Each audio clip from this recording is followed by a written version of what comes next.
Assalamualaikum warahmatullahi wabarakatuh. Sesuai janji Ibu akan menjelaskan pada kita yang pertama, yaitu elemen-elemen struktur. Di sini Ibu akan jelaskan bagian-bagian dari konstruksi bangunan dari atas sampai bawah. Atau kita mulai dari bagian bawah dulu. Struktur bangunan itu tidak lepas dari fondasi, karena fondasi adalah pijakan pertama dari bangunan. Yang disebut dengan struktur bagian bawah adalah dari lantai sampai ke tanah, itu struktur bawah. Jadi dari fondasi sampai ke lantai itu struktur bawah. Kemudian dari batas lantai, berarti dinding, pintu ke atas itu adalah struktur atas, ya. Kalian bisa baca sendiri. Sini Ibu langsung jelaskan saja bagian-bagiannya. Pertama ada fondasi, ialah bagian dari bangunan bawah yang berhubungan langsung dengan tanah yang keras. Kegunaan fondasi yang utama yaitu menahan seluruh beban. Diingat ya, menahan seluruh beban bangunan dan meneruskannya ke tanah di sekitarnya. Kemudian menurut kedalaman pembuatannya, fondasi ada dua macam, yaitu fondasi dangkal dan fondasi dalam. Selanjutnya ada balok beton. Balok beton atau balok slope merupakan bagian struktur utama dari sebuah bangunan yang berada di atas fondasi dan berada di bagian slope dan ring bulk, ya. Kemudian ada bangunan atas, ada dinding, ada kolom, ada ventilasi. Kalau ventilasi tahu ya, angin-angin di atas pintu. Balok lantai. Balok lantai ini tidak terlihat secara langsung kalau kita melihat rumah yang sudah jadi. Balok lantai ini berada di atas jendela. Jadi dia ada balok yang diberi penulangan dengan dimensi yang kecil. Guna dari balok lantai ini agar beban yang menekan pada jendela atau kusen pintu jendela terhalang oleh balok lantai. Jadi tidak langsung diterima oleh jendela dan pintu. Balok lantai ini ini untuk yang sekarang sering digunakan, tapi kalau dulu itu biasanya susunan bata berdiri, susunan bata merah berdiri. Kemudian ada balok ring atau ring bulk, itu posisinya di atas, kalau slope posisinya di bawah.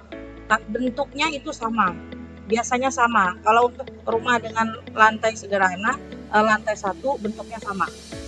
Kemudian ada kuda-kuda. Kuda-kuda itu semua bagian struktur di bawah atap. Jadi itu termasuk rangkaian kuda-kuda. Kemudian di atasnya ada penutup atap.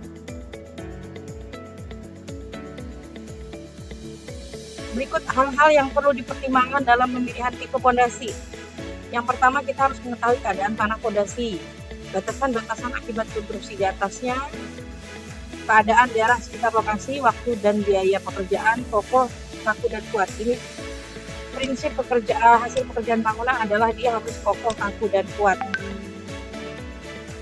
Untuk kondisi tanah itu biasanya bervariasi di setiap daerah, jadi jenis fondasinya pun akan berbeda-beda. Ada 3 kriteria yang harus dipenuhi dalam perencanaan suatu fondasi. Fondasi harus ditempatkan dengan tepat sehingga tidak longsor akibat pengaruh luar. Fondasi harus aman dari kelongsoran dan daya dukung. Fondasi harus aman dari penurunan yang berlebihan.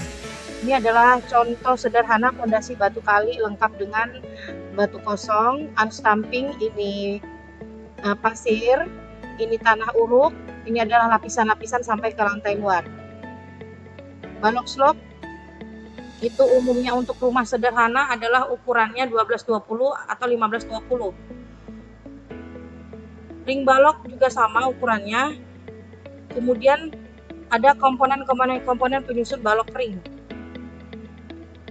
Ini bagian-bagiannya, konstruksi atap. Ini bagian-bagiannya, bagian konstruksi atap.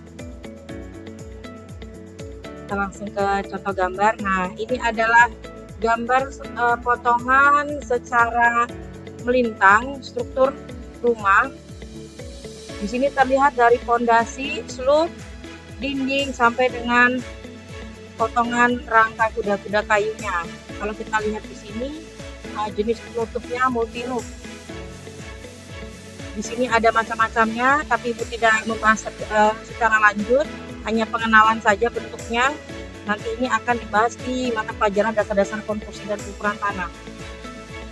Ini gambar sederhananya, tampak potongan rumah secara memanjang.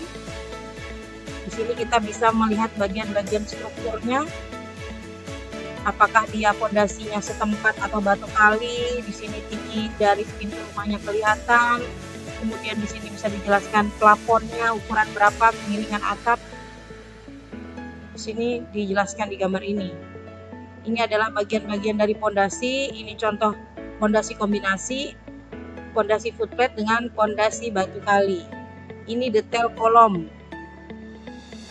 Ini contoh detail kolom. Ini adalah potongan bengkokan penulangannya, dan ini selimut betonnya. Biasanya ini dicor. Ini contoh pemasangan boplang. Ini contoh rumah dengan struktur baja ringan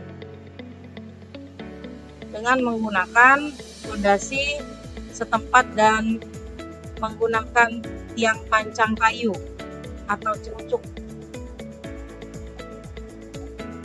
Sekilas sedikit tentang bagian-bagian bangunan. Kemudian kita langsung ke elemen-elemen struktur bangunan. Elemen-elemen struktur bangunan adalah bagian dari sebuah sistem bangunan yang bekerja untuk menyalurkan beban yang diakibatkan oleh adanya bangunan di atas tanah. Fungsi struktur dapat disimpulkan untuk memberi kekuatan dan kekakuan yang diperlukan untuk mencegah sebuah bangunan mengalami keruntuhan. Struktur merupakan bagian bangunan yang menyalurkan beban-beban. Kemudian ada klasifikasi struktur.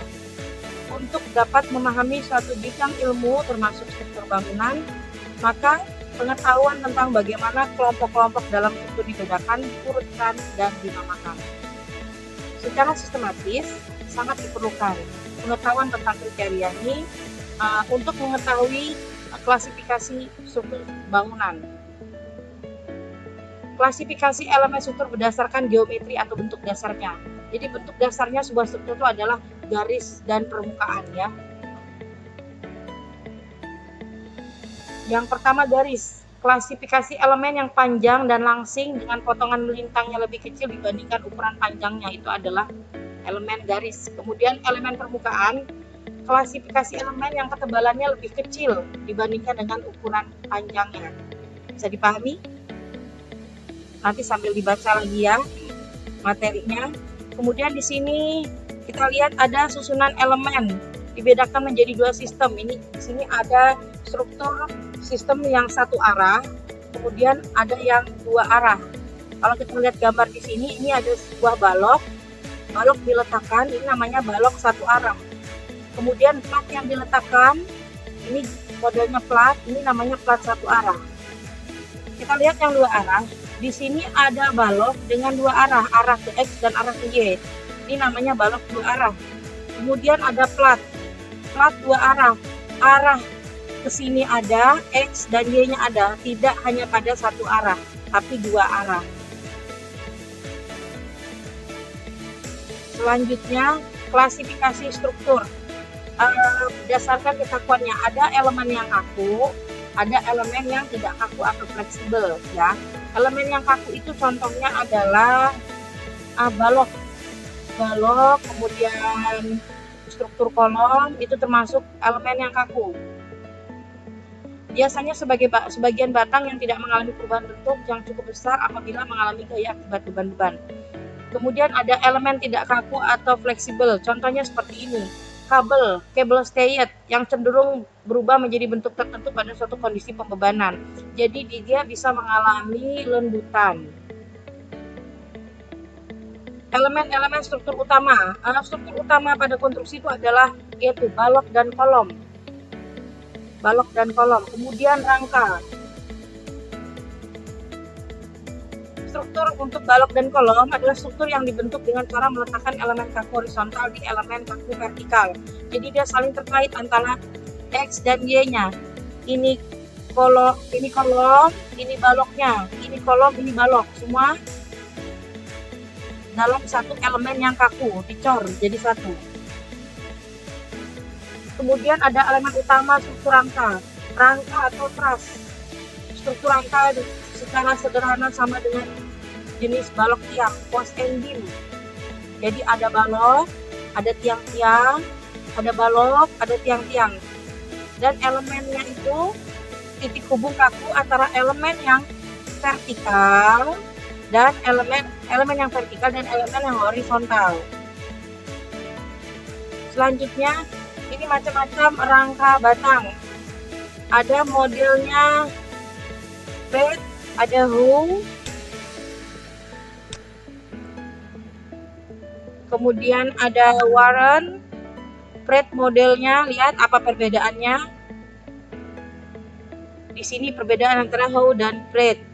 Hoe titik temunya di tengah di bawah, sedangkan hoe titik temunya di atas. Material semua baja. Rangka batang truss biasanya bahan yang digunakan adalah rangka baja. Di sini keterangannya ada Warren. Jenis Warren di sini ada titik temunya ada 1, 2, 3 dengan segitiga yang utuh ada 3. Kemudian ada model Parker, ada Blackmore dan Katras. Kalau kita lihat di sini biasanya untuk menara pemancar ini ya, jaringan HP. Biasanya kita lihat model struktur rangka batang. Kemudian jembatan Kampung Baru itu dia model struktur rangka batang truss, rangka baja.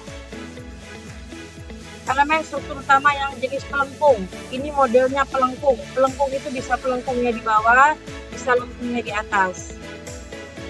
Pelengkung adalah struktur yang dibentuk oleh elemen garis yang melengkung dan membentang antara 2 titik. Jadi titik 1 dan titik satunya lagi. Jadi ada 2 titik A dan titik B. Struktur ini umumnya terdiri atas potongan-potongan kecil yang mempertahankan posisinya akibat adanya pembebanan.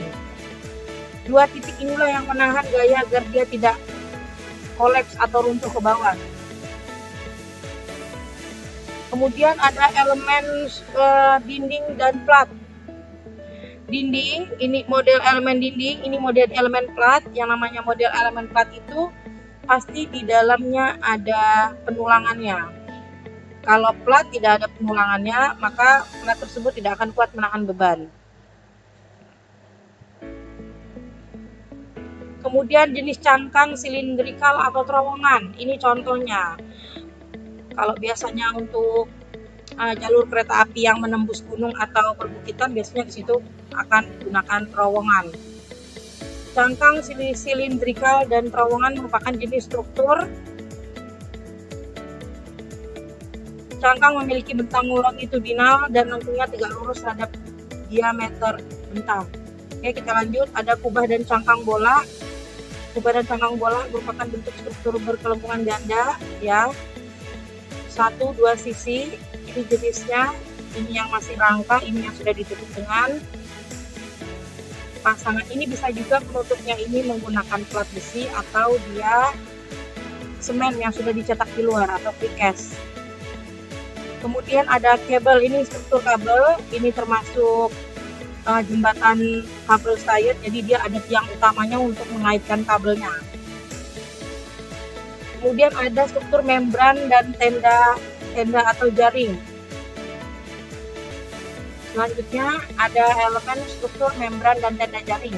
Kalau kalian lihat gambarnya, kalian sering lihat model seperti ini ya. Contoh yang jenis fleksibel itu kalau kita lihat di lapangan di halaman ini ya, bekas yang ada kubah itu, ada yang bisa tertutup payungnya, itu termasuk jenis membran, tenda, dan jaring. Kalau yang sederhana kita lihat ini, biasanya kalau ada acara-acara, biasanya orang masang tenda kan, nah itu jenisnya yang modelnya membran, tenda, dan jaring. Kalau jaring dia itu strukturnya itu dia garisnya lebih sedikit, sama juga dengan membran. Jadi modelnya seperti itu. Membran adalah lembaran tipis dan fleksibel. Tenda biasanya dibentuk dari permukaan membran, sedangkan jaring adalah permukaan 3 dimensi yang terbuat dari sekumpulan kabel lengkung yang melintang. Oke, sampai di sini materi Ibu. Mohon untuk dipahami. Kita sampai ketemu di materi selanjutnya. Assalamualaikum warahmatullahi wabarakatuh.